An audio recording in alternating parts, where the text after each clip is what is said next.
c'est quoi un vaccin à ARN et comment est-ce que ça fonctionne ou comment est-ce que ça ne fonctionne pas, puisqu'il y a beaucoup d'interrogations devant cette technologie qui est perçue comme nouvelle, même si je vous montrerai qu'elle n'est pas si nouvelle que ça.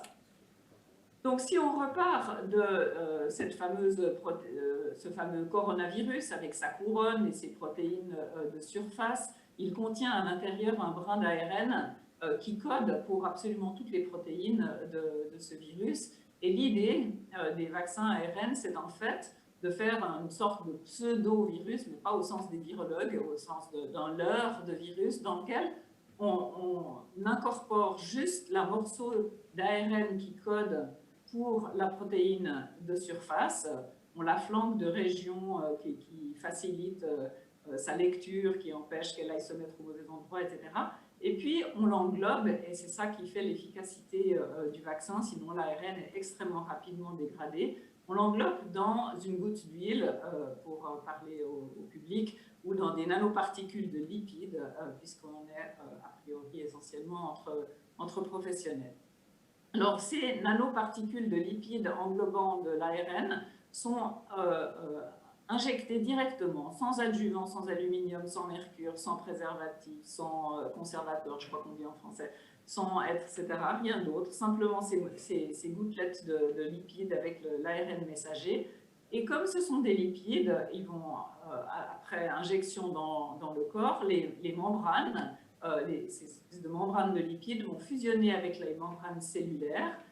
délivrer l'ARN messager. Et j'ai modifié cette image qui vient d'une revue dans Nature pour insister sur le fait que vous voyez que l'ARN va dans le cytoplasme, qu'il ne va pas dans le noyau dans lequel se trouvent nos chromosomes, notre code génétique à nous. Et j'ai mis un trait très épais pour indiquer qu'il n'y avait juste biologiquement pas de possibilité que l'ARN messager entre dans ce noyau, soit rétrotranscrit, s'intègre dans notre ARN, etc. C'est des questions qu'on entend souvent. Non, l'ARN reste dans le cytoplasme. Il est pris en charge par la machine à lecture des codes ou des recettes de cuisine, comme disent certains, qui lisent la recette de cuisine qui est nécessaire pour faire la protéine de surface, cette protéine spike, que la cellule se met à produire. Elle est alors exprimée, et en étant exprimée, elle est immédiatement reconnue comme étant étrangère au corps humain par le système immunitaire, des monocytes, des macrophages, et en particulier des cellules dendritiques, qui vont activer une immunité qu'on appelle innée, très rapide et assez efficace, mais qui vont aussi exprimer à leur surface des petits morceaux de des petits peptides de cette protéine de spike directement sur les bonnes molécules d'histocompatibilité, puisque c'est chacun choisit à l'intérieur de la protéine, si on veut, les molécules qu'il exprime à sa surface. Et c'est donc une façon d'induire des lymphocytes CD8 qui soient spécifiques des molécules HLA porteurs par chacun. Et en effet, ces cellules dendritiques ensuite activent ces fameuses cellules tueuses, CD8 anti-spike, qui vont pouvoir détruire les cellules infectées. Et puis la protéine qui est relarguée est reconnue par les lymphocytes B, qui eux vont faire des anticorps capables de venir bloquer l'entrée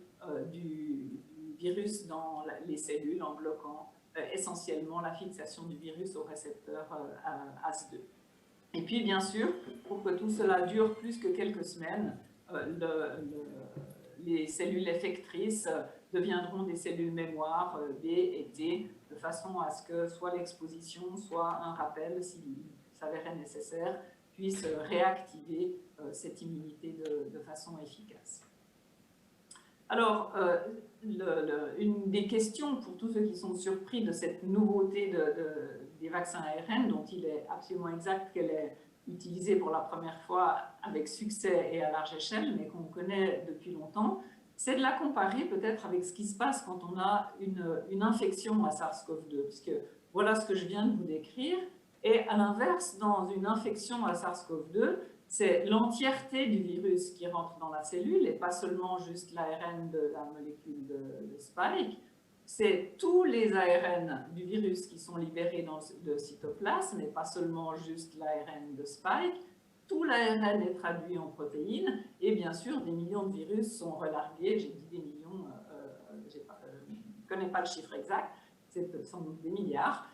sont relargués, et le système immunitaire met environ une semaine pour les éliminer, au prix d'une maladie Covid-19 qui peut, comme vous le savez, être parfois bénigne et parfois très compliquée. Et cette infection, elle aussi, induit des anticorps des lymphocytes et des cellules à mémoire, mais au prix d'avoir exposé de très nombreuses cellules à de très grandes quantités d'ARN, à de très grandes quantités d'antigènes exprimés à la surface des cellules, et donc avec tous les risques de dysrégulation immunitaire et de complications qu'on connaît.